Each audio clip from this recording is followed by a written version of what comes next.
এনসিপির যে গাড়িবহর ছিল, যারা ছিল সমর্থকরা, তারা কেউ কি উস্কানিমূলক কোনো স্লোগান ছিল? এখানে কেউ কোনো উস্কানিমূলক স্লোগান দেয় নাই, কিছুই হয় নাই। আমরাও 90-এর অভ্যুত্থানেও ছিলাম, এই যে নার্গিস আপা উনিও ছিলেন। আমরা কোনো সময় আমরা কি রুশ ভারতের দালালেরা হুঁশিয়ার সাবধান, আমরা কিন্তু সর্বোচ্চ এই ধরনের কথা বলছি। আমরা অনেকভাবে আসলে ব্যাখ্যা করার চেষ্টা করছি। আমরা মুখে মুখে বলি নারীদের অংশগ্রহণ সব ক্ষেত্রে বাড়ানোর কথা, কিন্তু মেম্বার অফ পার্লামেন্টের দিকে যখন আমরা তাকাই তখন বোঝা যায় এই জায়গাটাতে আমরা এখনো সেই সংকীর্ণ রয়ে গেছি। কেউ বলে এটা আমাদের মাইন্ডসেটের সমস্যা, কেউ বলে সোশ্যাল ট্যাবু। আপনি কি দেখেন? ধন্যবাদ আমাকে আমন্ত্রণ জানানোর জন্য। আমি কিভাবে দেখি সেটি অনেকটা গবেষণা নয়, বলবো অবজারভেশন থেকে। সেটি হলো যে নারীর এই যে সংরক্ষিত নারী আসন, আমি অনেকটা নীলোফার চৌধুরী মনির সাথে একমত। আমাদের কনস্টিটিউশনে কি লেখা আছে বাংলাদেশের, যে ইকুয়ালিটি থাকতে হবে, ডিসক্রিমিনেশন থাকতে পারবে না। আমরা যদি এখন সংরক্ষিত একটা শব্দ দিয়ে নারীদেরকে আলাদা করে দেই, তাহলে কি আমরা একটু ডিসক্রিমিনেশন করছি না? যে এখানে একটু জেন্ডার বেস আমরা কথাটা নিয়ে আসছি না? আমার কাছে মনে হয় যে নারীদের এগিয়ে যাবার, বিশেষ করে রাজনৈতিক মাঠে বা এমপি পদগুলোতে রাজনৈতিক দলগুলোর একটি বিরাট বড় ভূমিকা আছে। আমরা প্রবাসে যেটি দেখেছি যে প্রত্যেকটা রাজনৈতিক দলের তারা সবসময় চেষ্টা করে একটা নারী পুরুষের মাঝে একটি ব্যালেন্স করার জন্য, যে কতজন নারী হলো কতজন পুরুষ হলো, যাতে সবগুলো পুরুষ হয়ে না যায়, আবার বেশি নারী হয়ে না যায়, সেদিকে তারা খেয়াল রেখে তারা কিন্তু নমিনেশনটি দেয়। ওই সমস্ত ক্ষেত্রে আমরা কিন্তু দেখেছি অনেক যোগ্য পুরুষকে বাদ দিয়েও কিন্তু অনেক মহিলাকে এগিয়ে দেওয়া হচ্ছে। আর এই কাজটি কে করছে কিন্তু রাজনৈতিক দলগুলো। আমাদের দেশের রাজনৈতিক দলগুলোর সেই মাইন্ডসেটটা আছে কিনা যে আমরা আমাদের যে মহিলারা রাজনীতি করতে মাঠে আসছেন, তারা অনেক চ্যালেঞ্জ নিয়ে নামেন। এই চ্যালেঞ্জের ফলে ওনারা যেই একটা ডিজার্ভ করেন, সেইভাবে কি আমরা তাদেরকে সেই প্রাপ্যটা দিচ্ছি?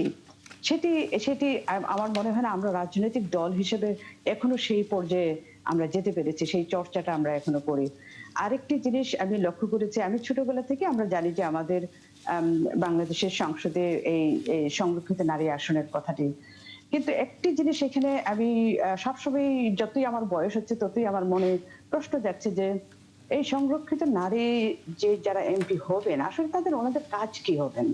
যে এলাকাতে কাজ করতে যাবেন সেই এলাকায় তো একজন নির্বাচিত এমপি আছেন, তো ওনাদের সাথে তাহলে কিভাবে এটা একসাথে হয়ে ওনারা কি কাজ করবেন? তাহলে কি ওনারা এক্সট্রা হয়ে গেলেন না সেই সমস্ত এলাকায়?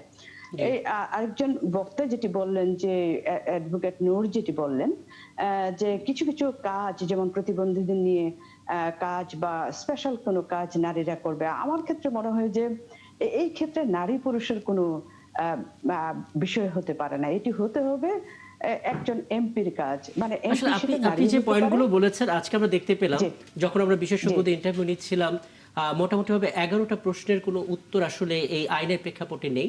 তার ভিতরে ঠিক এটা ছিল যে একজন মেম্বার অফ পার্লামেন্ট যিনি আছেন সেখানে, তিনি হয়তো ওইখানে জিতেছেন কিন্তু ওইখানে একজন হেরে গিয়েছিলেন। তিনি আসলে কিভাবে এই জায়গাটাতে ফাংশন করবেন, নানা প্রশ্নের আসলে উত্তর মেলেনি। দেখা যাক এই আইনটা বাস্তবায়ন হয় কিনা, হলে আসলে কি হবে। আমি একটু অ্যাডভোকেট হুমায়ুনুর যেই শিরোনামটা একটু আগে দর্শকদেরকে জানাচ্ছিলাম, যে হবিগঞ্জে ছাত্রদল এনসিপির সংঘর্ষে সাংবাদিক সহ অন্তত 15 জন আহত এবং পরস্পরের বিরুদ্ধে অভিযোগ তুলেছে, দুই পক্ষের বিবৃতি দিয়েছে। এবং আমার বার্তা কক্ষে যেই তথ্যটা এই মুহূর্তে এলো সেটা হচ্ছে এনসিপির গাড়িবহরে হামলা ভাঙচুরের প্রতিবাদে বুধবার সারা দেশে বিক্ষোভ মিছিল এবং সমাবেশের ঘোষণা দিয়েছেন আপনারা এনসিপি। একটু বলবেন ঘটনাটা আসলে কি হয়েছিল, কিভাবে নিশ্চিত হলো যে এটা ছাত্র দলই আসলে হামলাটা করেছে? যদিও ছাত্র দলের পক্ষ থেকে বলা হচ্ছিল এনসিপির গাড়িবহর থেকে কিছু উস্কানিমূলক স্লোগান দেওয়া হয়েছিল। আপনি কতটুকু জানতে পেরেছেন আসলে কি হয়েছিল?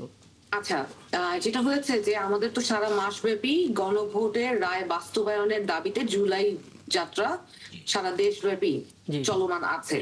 তো আজকে জুলাই মাসের 28 তারিখ, সেই সূত্র ধরেই হবিগঞ্জে আমাদের জুলাই যে যাত্রা গণভোটের রায়ের বাস্তবায়ন সেটা চলছিল। এবং এইখানে ওখানকার যে লোকাল যিনি এমপি নির্বাচিত হয়েছেন, উনার কিছু কর্মকাণ্ড, যেটা আমরা আজকে অনুসন্ধানী সাংবাদিক জুলকার নারায়ণ স্যারের রিপোর্টেও, একটা ফেসবুক পোস্টেও দেখতে পেয়েছি, যে এটা নিয়ে পুলিশের একটা স্পেশাল ইন্টেলিজেন্স টিম একটা রিপোর্টও পেশ করেছে যে তার কোথায় কোথায় কি কি সংশ্লিষ্টতা অপরাধমূলক কাজে। তো এই ধরনের একটা ইনফরমেশন পাওয়ার পর আমাদের ওই জনসংযোগ যেখানে ছিল সেখানে এটা নিয়ে কিছু আলাপ আলোচনা আমাদের নেতাগণ করেছে। এখন যারা অপরাধ করেছেন তার না অন্যায় বিরুদ্ধে কোনো কথা শুনলে গায়ে লাগবে। আপনি যদি অপরাধ করে না থাকেন আর আমি যদি আপনার ব্যাপারে ভুল থাকি তাহলে আপনি মানহানির মামলা করেন। আপনাকে কোন আইন পারমিট করে যে আপনি সার্কিট হাউসের মতো সিকিউরড একটা রাষ্ট্রীয় বাসস্থান সেই জায়গায় ঢুকে ছাত্রদল এবং শহীদ রাষ্ট্রপতি জিয়াউর রহমান উনার মতো সম্মানিত মানুষের ছবি সম্বলিত টি শার্ট পরে আপনি মানুষের উপর হামলা করবেন, সে যে দলের যে মতেরই হোক না কেন? ওবায়দুল কাদের জুলাই গণ অভ্যুত্থানের সময় সবাইকে বলেছিল যে এই ছাত্র জনতাকে এই জায়গাটা যদি এই অংশটা একটু পরিষ্কার করেন, মানে এটা জুলাই একটা চেতনা ধারণ করে সেই স্পিডটা নিয়ে একটা পদযাত্রা হচ্ছে। আমরা জানি যে এনসিপি আসলে এই সময়টা খুব ব্যস্তভাবে কাটায়, বিভিন্ন এলাকায় তারা পদযাত্রা করেন। এর আগে আমরা ঘটনা শুনেছিলাম, তখন আপনার সঙ্গে ছিলাম, আপনি কানেক্টে ছিলেন, আপনি বলছিলেন যে লাইট বন্ধ করে আসলে যে সময় প্রথম পদযাত্রা যেদিন শুরু হলো প্রথম বা দ্বিতীয় দিন সেই সময় একটা ককটেল বিস্ফোরণের ঘটনা হয়েছিল। আমি এটা জানতে চাচ্ছি হবিগঞ্জে জুলাইয়ে তো সবাই ছিল, এখন যারা ছাত্রদল তারাও মাঠে ছিল, আপনারাও মাঠে ছিলেন, এখানে কেন রাজনৈতিক বক্তব্য দিতে হবে? দুঃখটা তো ওই জায়গায় যে যাদের রক্তের উপর দাঁড়িয়ে আজকে আমরা বাংলাদেশে একটা গণতান্ত্রিক রাজনীতির পথে এগিয়ে যেতে চেষ্টা করছি, শুধুমাত্র ক্ষমতার লোভে যদি এই পলাতক স্বৈরশাসকদের মতো এখনকার সরকার হয়ে যায়, তাদের সমর্থকরা হয়ে যায়, তাদের বাহিনী হয়ে যায়, আমি একটু পরিষ্কার করে একটু পরিষ্কার করে প্রশ্নটা, কথা হচ্ছে জুলাই পদযাত্রার মাঝখানে স্থানীয় সংসদ সদস্য বা বিএনপি নেতা তিনি যদি কোনো ভুল কাজ করে থাকেন, নানামুখী অপরাধ যদি করেও থাকেন, সেটা কি পদযাত্রার মাঝখানে অ্যাড্রেস করার কথা? এটা তো সবাইকে সম্মিলিত করার জন্যই আসলে পদযাত্রাটা। আপনার এলাকাবাসী যেখানে নির্বাচনী ক্যাম্পেইন তো, যেখানে এলাকাবাসী সমবেত আছে এবং এলাকাবাসীর অভিযোগগুলো জানাচ্ছে তাদেরকে, তাদের পক্ষে যে আমরা আছি এই কথাটা কোথায় বলবে? জনসমাবেশেই তো বলবে। এটা কি অপরাধ? একজন অপরাধী যদি অপরাধ করে থাকে, একজন মানুষ সে যদি এমপি নির্বাচিত হয়েও থাকে, সে যদি মানুষের প্রতি অন্যায় করে থাকে, তাহলে সেটা জনসমাবেশে বলবে না? আচ্ছা, আমি জানি না আসলে জুলাই পদযাত্রা যখন মানে সাইনবোর্ডটা এটা জুলাই পদযাত্রা, তখন এমন ভাবে বক্তব্য তো স্বাভাবিকভাবে সবাই প্রত্যাশা করবে যে সবাই যেন একই ছাতার নিচে আসে। আমার পদযাত্রার এজেন্ডা হচ্ছে গণভোট বাস্তবায়ন, সেটা হচ্ছে আমার মেইন এজেন্ডা।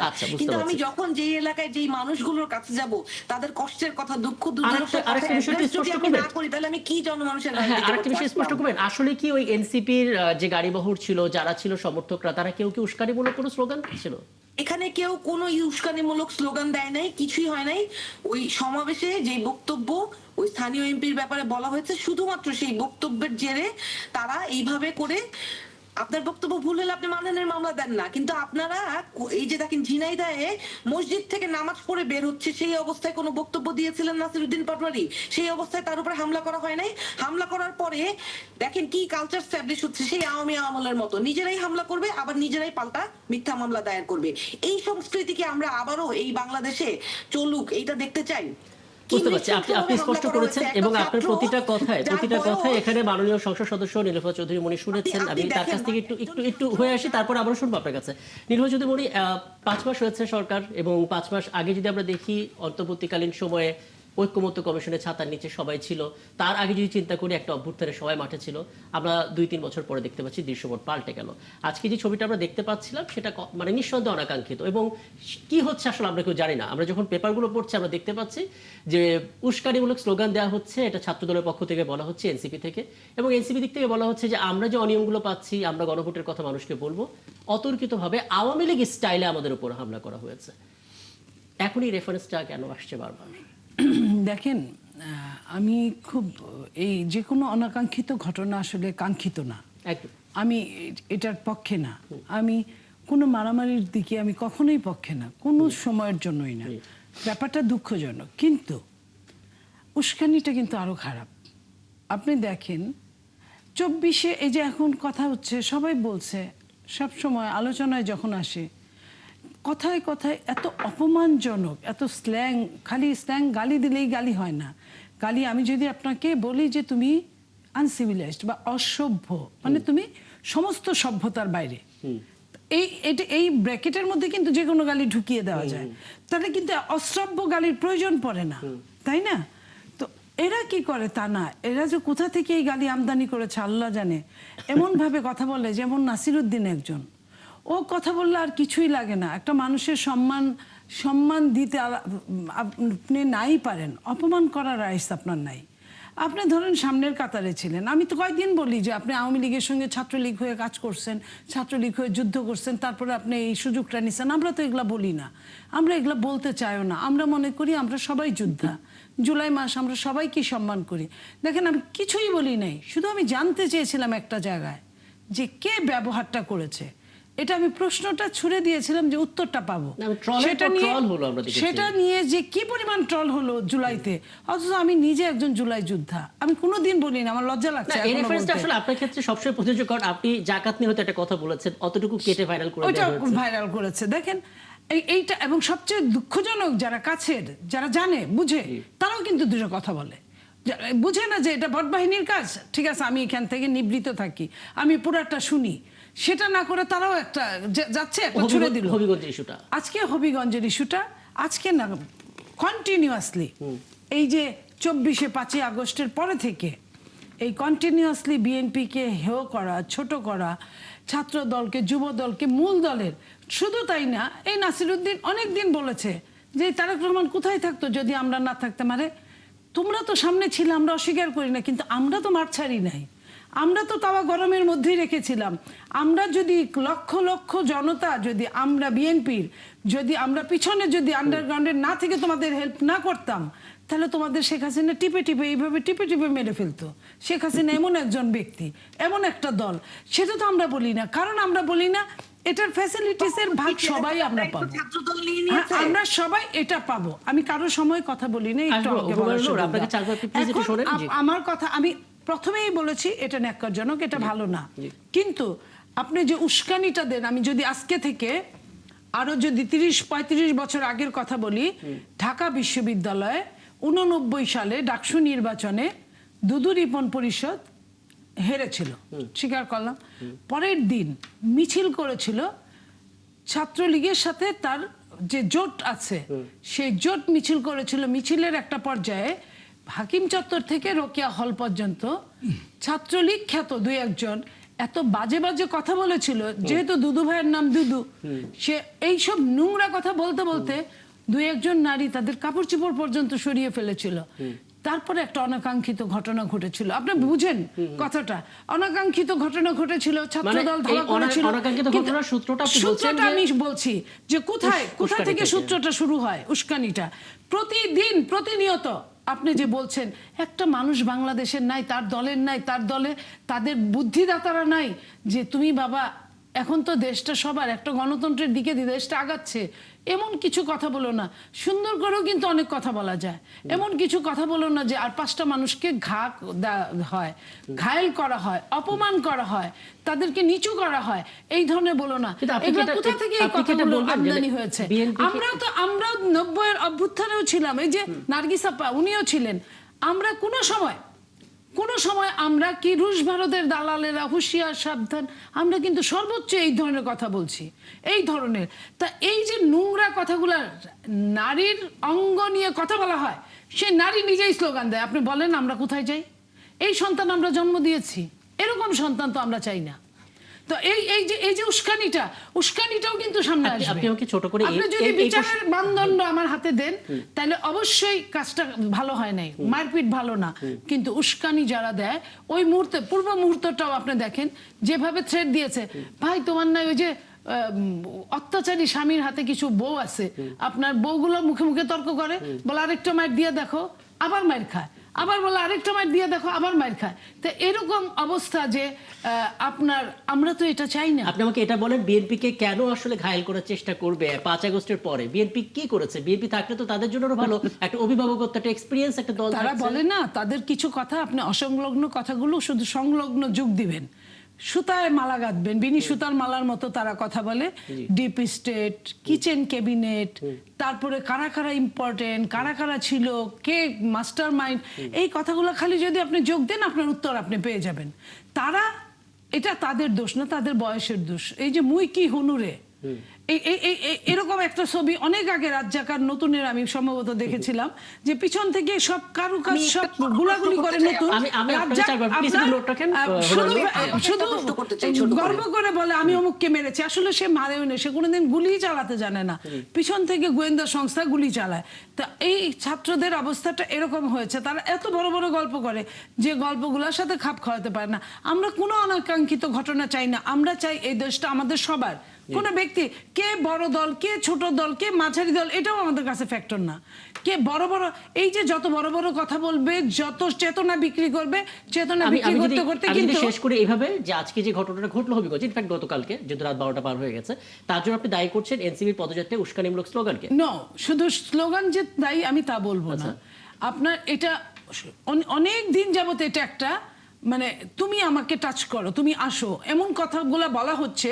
এটা হচ্ছে তুমি আমাকে ধরো, মারো, তারপরে এটা নিয়ে বিচার হবে, মানে পায়ে পা দিয়ে ঝগড়া করা, গ্রামে যেটা বলে। স্থানীয় যে জনপ্রতিনিধি ছিল, মেম্বার পার্লামেন্ট ছিল, আসি অ্যাডভোকেট হুমায়ুন আপনার কাছে আসবো।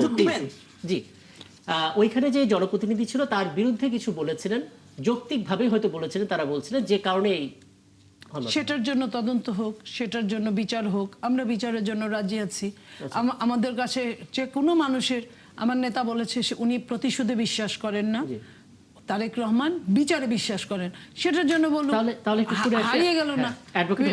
অবশ্যই ভিডিও আছে, অবশ্যই বক্তৃতাগুলো আমরা শুনলাম, কে কি বলেছে সেই বক্তৃতাগুলো দেখলাম, তো আমরা সেটা দেখে সেই কথাটাই আমি বলছি। আচ্ছা, আমি তো একটু কথা বলি অ্যাডভোকেট হুমায়ুন, তার আগে একটু বলে ডক্টর নার্গিস বানু আপনি আলাপে আছেন এবং এলাইন হোসেন আপনিও আছেন, যে কোনো কনফিউশনে যে কোনো প্রশ্ন থাকলে আপনি অ্যাডভোকেট হুমায়ুনের জানতে পারেন। আমি যেটা বলতে চাই যে আসলে আমরা তো আমি কি একটু সময় নিতে পারি? মানে হুমায়ুন অনেক কিছু বলার চেষ্টা করছেন, অনেকগুলো নোট রেখেছেন, সেগুলো নিয়ে তাহলে আপনার সাথে কথা বলতে সুবিধা হবে।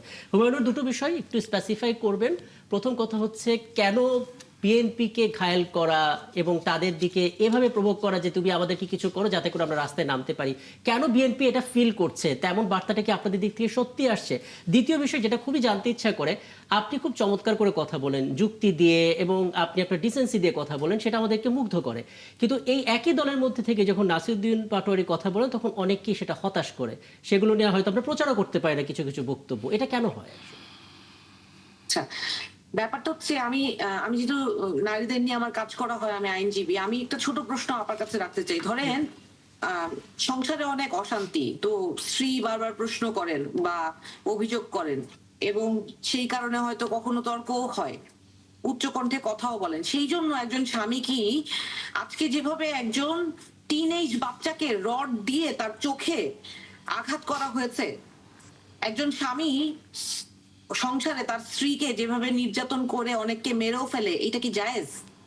আজকে আপা যে কথাগুলো বললেন তার সারমর্ম তো এটাই বুঝতে পারলাম যে তার মানে যে আপনি কোনো কিছুর অপরাধ হলে সেই বিষয়ে আপনি কথা বললে সেটা যদি আপনার ভাষাটা যদি আপনার পছন্দের ভাষায় যদি কথা বলতে না পারে, প্রতিবাদটা যদি আপনার ভাষায় যদি না হয়, তাহলে আপনি আমাকে যখন তখন যে কোনো অবস্থায় মারধর করতে পারবেন। প্রতিবাদের ভাষার আগে উস্কানিটাকে রেখেছেন যে উস্কানির কারণেই প্রতিবাদটা হচ্ছে। এই জায়গাটাতেই আসছে, আপনি যে কথাটাকে উস্কানি বলছেন, এই ফ্রেমিংটাই তো খারাপ। আমি বিরোধী দলের রাজনীতি করছি, ক্ষমতায় যারা আছেন তারা মানুষকে প্রপারলি সার্ভ করছে কিনা, মানুষের প্রতি ন্যায্যতা নিশ্চিত করছে কিনা, সেইটা নিয়ে আমার চোখে যদি জনগণের কাছ থেকে অভিযোগ আসে, আমি যদি দেখতে পাই, আমার বিরোধী দলীয় অবস্থান থেকে আমার কাজ হচ্ছে সেই অন্যায্যতাকে প্রশ্ন করা, সেই অন্যায্যতাকে চোখে আঙ্গুল দিয়ে ধরিয়ে দেয়া। এখন আপনার যদি সেটা ভালো না লাগে, আপনি বলবেন যে তুই এটা বললি কেন, তুই তো উস্কানি দিছিস। ধরেন আমার কথা বলার ভাষাটা আপনার পছন্দ হয় নাই, নাসিরউদ্দিন পাটোয়ারি বলেন এবং অন্য যাদের ভাষা আপনাদের পছন্দ হয় না এটা বলছেন, ধরেন আমারও হয়তো অনেক সময় ওনার বলার ভাষাটা বা বলার স্টাইলটা আমি পছন্দ করতে পারি না, কিন্তু উনি যে কথাটা বলেছেন সেটা ঠিক বলেছেন না বেঠিক বলেছেন, অন্যায়ের বিরুদ্ধে যেই প্রশ্নটা করেছেন সেই প্রশ্নটা ঠিক করেছেন নাকি বেঠিক করেছেন, কোশ্চেনটা হওয়া উচিত সেইটা। আপনারা সেই কোশ্চেনটা করবেন, এইটা গণমাধ্যমের কাছে আমাদের দাবি। গণমাধ্যম জিজ্ঞেস করবে যে ওই সমাবেশে এই প্রশ্নটা যে করা হয়েছে, এই কথাটা যে বলা হয়েছে, এই দাবিটা কি সত্যি কিনা, তারপর আসতে পারে যে উস্কানিটা এই কথাগুলোর মাধ্যমে এসেছে কিনা। উস্কানি হয় নাই, এটা প্রতিবাদ হয়েছে। প্রতিবাদটা আপনার ভাষায় হয় নাই দেখে আপনি এটাকে উস্কানি বলতে পারছেন। তাহলে বুঝতে পারছি এলাইন আসকার, আপনি আমাকে একটু বোঝাবেন আমি উস্কানি আর যেটা প্রতিবাদের মধ্যে পার্থক্য? বলতে চাই সেটা হলো যে আসলে ধৈর্যহারা এই জাতি, আমরা 15 বছর ফ্যাসিবাদী শাসনে থাকার পরে জি। এই ঘটনাগুলো, এই চিত্র আমাদের কাছে সম্পূর্ণ অনাকাঙ্ক্ষিত। এবং ডেমোক্রেসিকে খুব, আমি যেটা বলতে চাই, যার সৃজনশীলভাবে আগায় নিতে হলে উভয় পক্ষের মধ্যে ধৈর্য ও সহিষ্ণুতা থাকতে হবে। আপনাকে একটা উদাহরণ দেই, যে উস্কানি কথা বলা হয়, প্রেসিডেন্ট জিয়াউর রহমান জি। 1978 সালে সম্ভবত ঢাকা বিশ্ববিদ্যালয়ে গিয়েছিলেন একটা মিটিংয়ে, এবং ওই সময় ছাত্ররা, ছাত্রলীগ থেকে আরম্ভ করে লেফট যারা ছিলেন, এখনও কোনো উস্কানিমূলক ঘটনা করেন নাই। ঢিল মারার থেকে আরম্ভ করে ইট মারার থেকে এমন কোনো ঘটনা, এবং ওনার সঙ্গে যারা এসএসএফের যারা লোক ছিল, প্রেসিডেন্ট গার্ড রেজিমেন্টের যারা লোক ছিল, পুলিশ হামলা করার জন্য হয়েছিল, মানে বারবার চাচ্ছিলেন, কিন্তু নো। একটা ঘটনা প্রেসিডেন্টকে তার জনপ্রিয়তাকে কোন জায়গায় নিয়ে গেছিল, আপনাকে এটা কিন্তু বুঝতে হবে। এবং এই ঘটনা কিন্তু একটা, আমাদের যারা রাজনীতি করেন তাদের কিন্তু এটা বুঝতে হবে যে সবসময় যে উস্কানি দিলেই লাফিয়ে পড়তে হবে, এটা যেমন ঘটনা না, না, ঠিক আছে, কিন্তু তেমনি আপনি আমাকে আবার উস্কানি। এটা খালি আপনি আমাকে বলেন যে ছাত্র দল কিভাবে এনসিপির মুখোমুখি হচ্ছে, মানে দুটো কেন মুখোমুখি অবস্থায় থাকবে, এটা হলোটা কেন আসলে? আচ্ছা, পাওয়ার কনফ্লিক্টে এগুলিকে আমি খুব বড় আকারে দেখি না কখনো। আমাদের দেশে এসব ঘটনা খুব যেভাবে মানে মিডিয়াগুলি করতে থাকে যে সব শেষ হয়ে গেল। না শেখ হাসিনা কোটা আন্দোলনকেও খুব বড় করে দেখে নাই, পরে না, তাকে আমি distract বলছি যে হয়েছে। আমি যে কথাটা বলতে, সেটা রুলিং পার্টিকে সবসময় কিন্তু ধৈর্যের জায়গায় যাইতে হবে। এই ঘটনাটা আপনি মনে করেন না যে এই ঘটনাটা যদি কন্টিনিউয়াস ঘটতে থাকে, জি। আমরা চাই যে এই সরকার স্মুথলি ফাংশন করুক এবং বাংলাদেশকে একটা ফ্যাসিবাদী ব্যবস্থার থেকে একটা ডেমোক্রেটিক ব্যবস্থা উত্তরণ ঘটুক। এবং এই ক্ষেত্রে কিন্তু উভয় পক্ষের দায়িত্ব আছে। আজকে পার্লামেন্টে যারা আছেন, যারা সরকারে আছেন, যারা বিরোধী দল আছেন, তারা সবাই একসঙ্গে লড়াই করেছেন, একসাথে ছিলেন। এবং একসময় যে অপোজিশন জামাত ইসলাম, তারা কিন্তু 4 পার্টি অ্যালায়েন্স যখন ছিল, একসঙ্গে বহুকাল পলিটিক্স করেছেন, এবং তারা কিন্তু একই জায়গার থেকে এসছেন। আজকে ডেমোক্রেসিকে উভয়কেই ধৈর্যের জায়গা থেকে ডেমোক্রেসির সামনে নিতে আসলে হবে। আমরা- আর আপনারা যদি ফেল করেন, এটা wishful think, না, কিন্তু আমরা যে বাস্তবতা wishful আসলে- না, এটা হবে, আমি শোনেন, হবে, এত তাড়াতাড়ি হতাশ হতে চাই না। এটা হ্যাঁ, হলো কিন্তু আমার আসলে কথা। শিরোনামগুলো তো খুব একটা আশাও দেয় না। আশা না, আবার আশাবাদী আমরা আশার মধ্যে থাকতে চাই। আপনার মনে হচ্ছিল এক সময় যে কোনো কালেই বুঝি শেখ হাসিনা বাংলাদেশ থেকে আচ্ছা, আমি এগিয়ে একটু যাবে না। ডক্টর নার্গিস বানুকে একটু কারেক্ট করি। ডক্টর নার্গিস বানু, আপনি পুরো আলাপ শুনছিলেন এবং আপনার জি। কথা নীলুফা চৌধুরী মনি তার আলাপে বলছিলেন, এবং এনসিপির যুগ্ম সদস্য সচিব অ্যাডভোকেট হুমায়ুন চমৎকার করে আসলে বলছিলেন যে এখানে প্রতিবাদ করা হয়েছে। কিন্তু আমি একটু বুঝতে চাই যে প্রতিবাদ আর উস্কানির মধ্যে আমি বর্ডার লাইনটা কিভাবে খুঁজে বের করব। আমরা জুলাইয়ের চেতনার কথা বলছি, এই সময় এসে আমরা তো হিসেব করার কথা ছিল যে আমরা কতটা সাকসেসফুল এগোচ্ছি, মানে সাকসেস হচ্ছে আসলে চেতনাগত দিক থেকে। কিন্তু আমি দেখতে পাচ্ছি আমরা পেছনে হাঁটছি, যারা মাঠে ছিল তারাই মুখোমুখি হচ্ছে, আহত হচ্ছে। গলত কোথায়? গলতটা হলো, দেখুন, আমি জানি না আপনারা কতটুকু জানেন আমার সম্পর্কে। আমি কিন্তু ভীষণ নিউজ ফ্যানাটিক একটা পার্সন। আচ্ছা, নিউজ ফ্যানাটিক এই জন্য বলছি যে আমি সবসময় প্রবাসে থাকি, কিন্তু আমি কোনোদিন কোনো একদিন বাংলাদেশের সংবাদ দেখিনি বা রাখিনি, এমন কোনো দিন মুহূর্ত আমার নেই। তো সুতরাং এই কোটা বিরোধী আন্দোলনের মাধ্যমে এনসিপির যেই ছেলেপুলেগুলো, আমি সবসময় ওদেরকে ছেলেপুলে বলি, ওরা অনেক ছোট আমাদের।